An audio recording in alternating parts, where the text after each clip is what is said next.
Okay, hello everybody, Francesco here from Movement Monastery, and today we're going over the Mocaco live. Now, you're going to need to know how to do a cartwheel. Okay, a cartwheel first. You should know how to do a handstand already, and you should already know how to do getting into a bridge. So you should be able to get into a bridge from this position and be able to rock back into the bridge position like so. If you don't know how to do those things, please check out the tutorials I have for those on my channel, because I'm not going to go over them particularly in detail in here.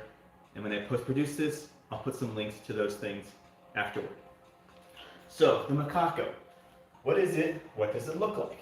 Okay, real quick, the Mocaco looks like this. Side stance position.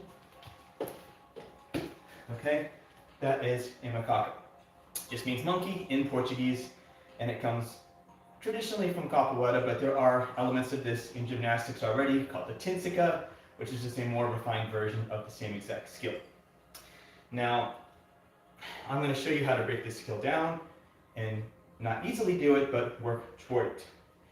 As I talked about before, you should already know how to go into quai de trois, or three-legged crab, and that means that four-legged crab is here, three-legged crab is here.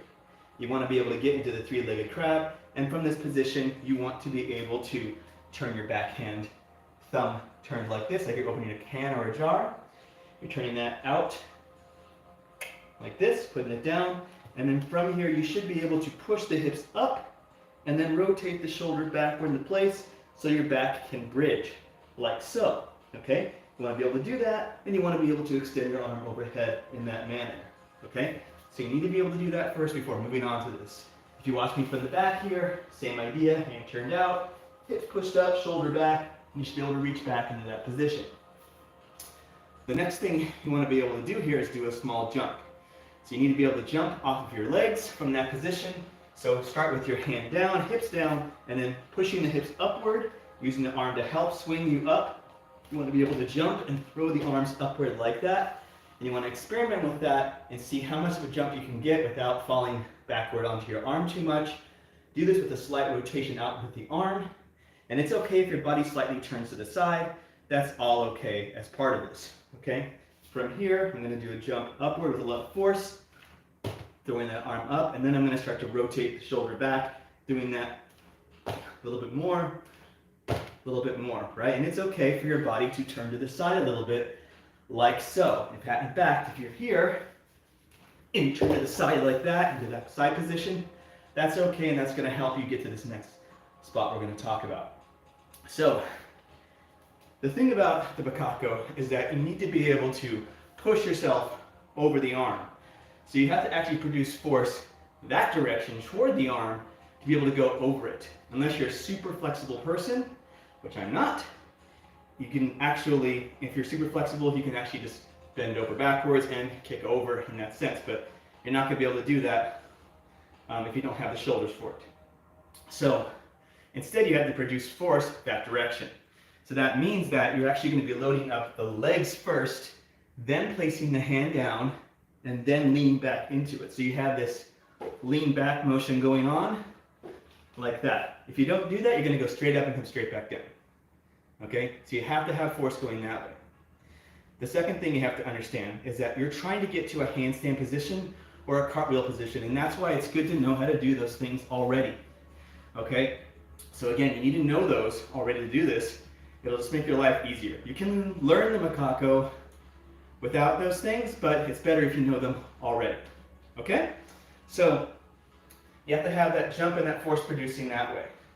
The second thing is you have to know how far you have to travel. So if you can do a cartwheel, if you can do a handstand actually, and step down, your legs are going to probably land about the same distance away from your hands like that. So for example, if I'm here and I step down like that, they're roughly like a forearm length away from my body based on your flexibility. And then your starting position being about here. So that means that you're going to have this circular path that you take. If you think about it, if I'm here and I come back here, lean back and then jump and push myself over, I'm going to be taking this circular path around and landing on this side of it. So you have to travel to make this work. Okay? So if we have the loaded position, the pushing part of it, and then you're jumping into the shoulder, trying to travel. As we slowly build that up, it should start going from a kind of sideways, arching to the side kind of motion to an over the top kind of motion. So I'm going to now bring you through that as it progresses, okay?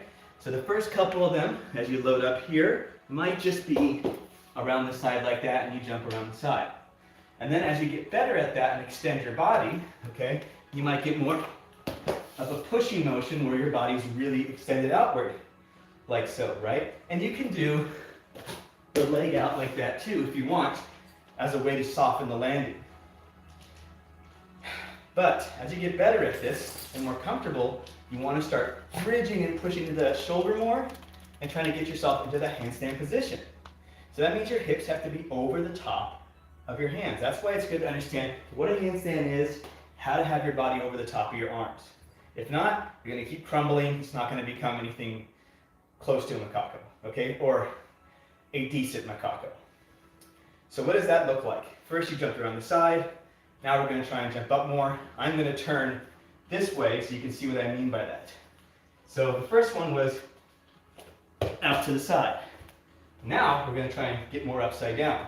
So that means that as I come away, more force over the top, and I can use my other hand to come down if I want to, but I should use it mostly for swinging myself to give myself power, okay? The more you swing that arm up, it's going to help a lot more, okay? So I'm back here, up, all right? And I really exaggerated that. That's as much as you possibly can with that arm. Over the top, it helps out so much, okay? Again, swing it up. If I go this direction here, up, okay? I'm trying to go up, pull myself up as much as you possibly can, okay? And that's going to take some time. It will. All right, if you feel uncomfortable, you can put your hand down to the side and cartwheel out of it. That's why you want to know how to do that, all right? So if I'm here, put your hand down, all right? You notice my arm was slightly bent. That's okay, right? Here, I'll do it straight this time. Or mostly straight, okay? So there's that one. Now, if you're getting vertical, from there, it's pretty easy, the second arm coming down. All right, from there, you have the one arm, you put the other arm down, and then you step down to the floor. And that's when your life gets a little easier. But if you don't get that verticality going on, you're not going to be able to get over the top of the Mocaco. Now you can put your feet on top of something, like a little bench or something that's sturdy, and bridge up on top of that and push over, and that will help a little bit, but mostly to get this to work with the timing, you have to get used to squatting down, leaning back, jumping into the arm and pushing yourself over, or you're not going to figure out the timing part of it, right? And that's a big part of, if you're super flexible and kind of can just move through stuff, I find those kind of people tend to have a hard time with the powerful timing thing. Nothing wrong with that. People that are powerful in timing have a hard time with the flexible stuff. You both have your benefits and strengths, but this is how this skill works really well. So as you get better at this, then you're going to start placing the other arm down, and then it starts to develop into more of your full Mocaco skill, which looks like that, right? And you notice I came down on my other leg, and my cartwheel didn't come down. So if I'm a left side cartwheeler, my right leg comes down, right side cartwheel, left leg comes down. So there's kind of a nuance to this because you're actually going to the right side with my right arm. That would mean my left leg would come down first. So just keep that in mind. The coordination wise, that all depends on what you're going to do next, but it might help you understand things better, right? So if I'm going to the right, my left leg's going to come down first. If I'm going to the left, my right leg's going to come down first. It's opposite. Now, I'll do the back. Both arms are going to touch down. And you come around that way, or I'll go away from you. And you come down that way. And the more speed and momentum you use, the easier this is going to become on your shoulders and joints, but you got to build up to that, right? To go slower for me is a lot harder because I don't have the mobility to go slow. So I have to compensate for that by going quickly and fast. So just keep all that in mind, right? And just to make you feel better about yourself, I'm going to show you now, this is my left arm, which is not as great as my right arm because I have a blockage in my left shoulder. So I'm going to go through that real quick for you on that side, okay? So let's go this direction. You'll see I have to turn a lot this way to make this work. If I come back to here and jump over that way, right? Jumping over like that. If I go a little bit quicker, That would be, let's see, I usually go here to go that way. So now I'm going to have to go, see, this is the hard part, so I need to go in one direction. This way to come back this way. So if I go here, throw back, throw that arm up like that, throw that arm up and over. So I can still get vertical, but I have to go sideways a lot to fix that side, right? And that's just the way that shoulder works, and that's how I deal with it. And that's okay, right? If I'm coming this way, up and over, that way, that's all right, okay? It takes time to build up both sides, and sometimes one side might not cooperate with the other one. That's all I got for you today for the Mocaco. Check out those other videos. I'll link them down below later.